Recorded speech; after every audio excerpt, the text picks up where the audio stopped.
Hello guys, welcome back to my YouTube channel. और guys, मैंने realize किया कि कुछ बच्चे मेरे से पढ़ने आते हैं और क्लास 10th के हैं, तो मैंने देखा कि बच्चे काफी नर्वस हैं और इससे घबराए हुए हैं कि हमारा पहला अटेम्प्ट होगा और किस तरह से हम पेपर को फाइनली देखेंगे, क्या कैसा रहेगा और कितनी सारी चीजें रहती हैं।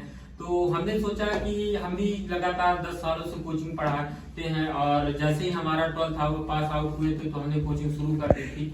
और उनसे जब बात की हमने तो वो बताया कि हमारा सर पहला अटेम्प्ट है, तो क्या क्या चीजें हमें करनी चाहिए। तो मैंने उनको समझाया भी है कि पेपर जो होता है वो हमेशा इजी रहता है, बस आपसे कुछ चीजें वो पूछना चाहता है जिसकी आप उम्मीद नहीं करते हैं। तो इसी को देखते हुए मैंने क्या किया कि मैंने सोचा कि मैं अपने कुछ पढ़ाए हुए विद्यार्थियों को बुलाता हूँ अपने पास और उन्हीं से मैं चर्चा करूंगा, तो आप लोगों को रियलाइज होगा कि क्या क्या चीजें रहती हैं और कैसा रहता है पेपर। तो मैंने दो बच्चों को बुलाया है, एक ये अभिषेक तिवारी हैं और देख सकते हैं बगल पे सुमित शुक्ला है।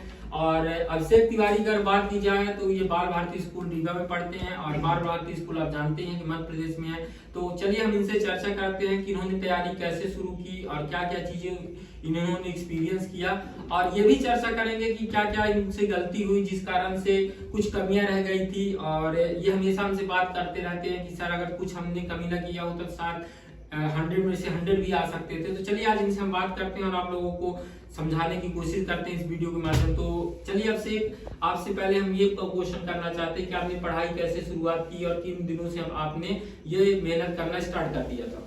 सर जैसे कि मैं आप इस कोचिंग को मैंने मतलब 7th क्लास से ज्वाइन कर लिया था। बिल्कुल। तो जैसे ही मेरा स्टार्टिंग 10th आने वाला था तो आप मेरे को 9 से ही बता रहे थे कि 10th क्या है, थोड़ा उस पहली बार आप बोर्ड देंगे, तो इससे काफी स्कूल में भी काफी टेंशन का माहौल था। फिर मैंने क्या किया कि आपने मुझे बताया कि अगर अब से स्टार्टिंग से पढ़ोगे तो कोई दिक्कत नहीं होगी तुमको। तो मैंने क्या है स्टार्टिंग से ही अपनी तैयारी चालू कर दी और मैं मतलब धीरे धीरे हर एक सीढ़ी चढ़ता गया। उसके बाद मैं बाकी बच्चों के कंपैरेटिवली जो बच्चे स्टार्टिंग से नहीं पढ़ रहे थे उनको काफी दिक्कत आई, और मेरे को लास्ट में जब बहुत बच्चे टेंशन में थे तो मेरे को लास्ट में कोई भी प्रेशर नहीं लगा ऐसा बोर्ड एग्जाम का, क्योंकि मेरी पूरी तैयारी थी। तो फिर क्या है कि थोड़ा सा तो टेंशन होता है, उतना ही टेंशन था, पर मेरे स्टार्टिंग। अब ये बता सकते हैं कि हमारे दर्शकों को और हमारे स्टूडेंट को कि जो पेपर दे रहे हैं तो उन पे क्या ऐसा चीजें नहीं करनी चाहिए जो उनके लिए अनवांटेड हो और उनका रिजल्ट खराब कर दे। तो सर जैसे कि मैं ये कहना चाहता हूँ कि जैसे कि अगर ये पहली क्लास है तो मतलब बच्चे क्या करते हैं कि स्टार्टिंग से नहीं पढ़ते, लास्ट में पढ़ते हैं, तो वही सबसे बड़ा ब्लंडर हो जाता है वहाँ पे। तो जैसा कि मैंने आपसे को यहाँ पे दिखाया ही है कि क्या क्या चीजें हमें करनी चाहिए, और मेरा खुद का अनुभव ये होता है कि आप किसी भी कोचिंग संस्था में पढ़ रहे हो, आप किसी भी स्कूल में पढ़ रहे हो, वो मायने नहीं रखता है, और आप कहाँ पढ़ रहे हैं कैसे पढ़ रहे हो वो मायने नहीं रखता है। क्योंकि जो चीज आप पढ़ते हैं अगर उसका आप रिविजन नहीं करेंगे तो पूरी तरह से आप डिस्ट्रॉय ही होंगे। अगर आपने मान लीजिए रट भी लिया तो उससे कोई फायदा नहीं होने वाला, आपकी जिंदगी कभी नहीं बदल सकती है।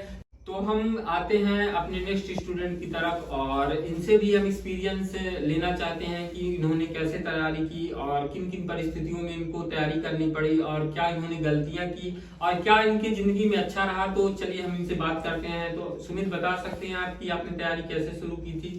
तो सबसे मेन चीज ये है कि मतलब जैसे लोग कहते हैं कि पहले से तैयारी करो, तो मतलब पहले से तैयारी नहीं की थी मैंने, मतलब लेट पढ़ाई की। तो सबसे बड़ी दिक्कत ये हो गई कि मतलब ज़्यादा पढ़ाई करनी पड़ी, मतलब ज़्यादा टाइम देना पड़ा।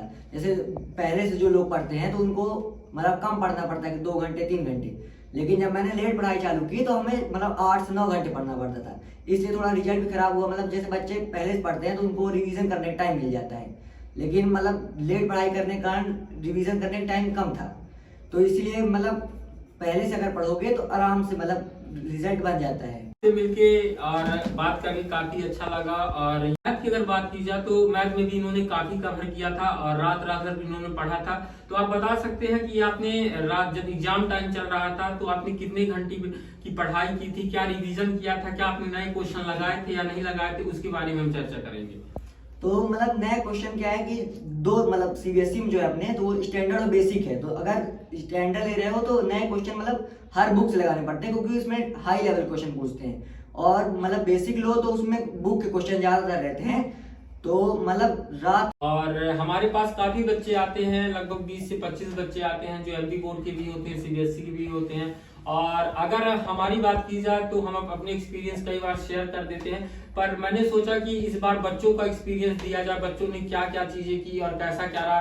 तो ये हैं हर्षित सिंह बघेल, और इधर बात की जाए तो ये सुमित हैं, और इनके लिए इनको हम बहुत बहुत बधाई देते हैं। इन्होंने एमपी बोर्ड में स्कूल में अपने टॉप किया था, और इनकी तो मैंने सोचा कि मैंने अपने काफी एक्सपीरियंस शेयर किए हैं बच्चों से, और आज हम बच्चों का एक्सपीरियंस लेना चाहते हैं कि इन्होंने अपने पढ़ते टाइम 10th में क्या क्या स्ट्रगल किया था। तो हम ले चलते हैं आपको हर्षित से बात कराने के लिए। तो हर्षित, पहले आप मेरे दर्शकों को ये बताइए कि आपने पढ़ाई कैसे शुरू की, कितने घंटा पढ़ते थे, और बाद में जो एग्जाम के टाइम पे क्या एक्सपीरियंस रहा वो शेयर कीजिए। तो दोस्तों, मैं आपको एक चीज बताना चाहता हूँ कि आप हमेशा पढ़ाई को सीरियस लीजिएगा। और हमने एक गलती की थी पेपर के पहले, एक गलती हमने की थी कि हमने शुरू से पढ़ाई को सीरियस नहीं लिया था। अगर हम शुरू से पढ़ाई को सीरियस लेते तो अच्छा स्कोर कर सकते थे, पर कोई बात नहीं, लास्ट में हम सर की मदद से हमने बहुत थोड़ा अच्छा किया। पर पढ़ाई को हमेशा तो आप ये कहना चाहते हैं कि जो हमारी पढ़ाई का लेवल होना चाहिए वो शुरू से ही बिल्कुल रिवीजन करते रहना चाहिए और चीजें करते रहें। तो आप इस टाइम पे जो बच्चे घबराए हुए हैं उनसे आप क्या कहना चाहते हैं कि वो क्या करें ऐसा कि उनसे घबराहट दूर हो? तो दोस्तों, मैं आप लोगों को एक चीज बताना चाहता हूँ, अगर आप शुरू से पढ़ाई करेंगे तो आपको ज्यादा टेंशन लेने, कोई घबराने की जरूरत नहीं है। शुरू से आप एकदम कोर्स कंप्लीट करके रखिए, लास्ट में रिवीजन कर लीजिए 1-2 महीना, तो आपका आराम से पेपर निकल जाएगा। बाकी आपको घबराने की जरूरत नहीं। तो आप जैसा बता रहे हैं हमारे दर्शकों को कि मेन होता है रिवीजन, और रिवीजन ही काफी ज्यादा एक्सपीरियंस देता है किसी बच्चे को। तो अब हम ले चलते हैं आपको सुमित के पास। और सुमित की अगर बात की जाए मैथ में, तो मैथ में 100 में से इनके 96 आए थे। तो दोस्तों, अब मैं आ गया हूँ सुमित के पास और इनसे हम बात करेंगे। और सुमित के सबसे पहले मैं बधाई देना चाहता हूँ क्योंकि इसने 100 में से 96 लाया और अपने माँ बाप के साथ मेरा भी नाम रोशन किया। तो ये सबसे पहले मैं ये तुमसे पूछना चाहता हूँ कि तुमने पढ़ाई जो शुरुआत के दिनों में कितने घंटे की, और बाद में तुमने कितने घंटे की पढ़ाई की? शुरुआत के दिनों में मैं 6-7 घंटे पढ़ता था। हाँ बिल्कुल। और बाद में तुम्हारा एक्सपीरियंस क्या रहा? बाद में मैंने आपसे सर कोचिंग पढ़ना 6th क्लास से चालू कर दी थी, और मुझे पता चला अभिषेक की मदद से कि आप कोचिंग पढ़ाते हैं। बिल्कुल। और तो जैसे ये बताना चाहते हैं कि इनको किसी से जानकारी हुई थी कोचिंग के बारे में, और तो आप ये बताइए कि हमारे दर्शकों को कि रिवीजन कितना इम्पोर्टेंट है लाइफ में? रिवीजन बहुत इम्पोर्टेंट, अगर रिवीजन नहीं किया तो जिंदगी में कुछ नहीं किया। बिल्कुल, जैसा ये कह रहे हैं, बहुत ही अच्छी बात बच्चों इन्होंने बताई है कि revision is most important and concept is most powerful. तो यहाँ से तक हमें जहाँ तक रियलाइज हुआ है कि बच्चे आप लोग समझ चुके होंगे। तो आप ये क्या कहना चाहेंगे हमारे दर्शकों को कि इस टाइम पे उनको कितने घंटे पढ़ने चाहिए? इस टाइम पे उनको अपना टाइम टेबल और शेड्यूल बना के हिसाब से पढ़ना चाहिए। बिल्कुल। तो बच्चों, कंक्लूजन यही निकलता है, मेन क्या है आप लोगों का कि सबसे ज्यादा है टाइम जो है वो निकल चुका है और घबराने से कुछ नहीं होने वाला। आप ये बिल्कुल भी न सोचे कि आगे क्या होने वाला है। अगर आपने मेहनत की है, थोड़ी सी भी मेहनत की है, तो आपको सफलता जरूर मिलेगी। बिल्कुल भी परेशान ना हो, ज्यादा से ज्यादा रिवीजन करें और हो सके तो नए क्वेश्चन कुछ ही लगाएं। मेन है आपका रिवीजन, और घबराने की बिल्कुल भी जरूरत नहीं है। CBSE वाले जो बच्चे हैं उनको खासकर मैं यही एडवाइस देना चाहता हूं कि आप दूसरे की वीडियो में बहकावे में बिल्कुल ना आए कि पेपर हार्ड आने वाला है या कुछ होने वाला है। सब कुछ नॉर्मल होता है, हर चीज नॉर्मल से होती है, तो घबराएं नहीं, ज्यादा से ज्यादा आप रिवीजन करें।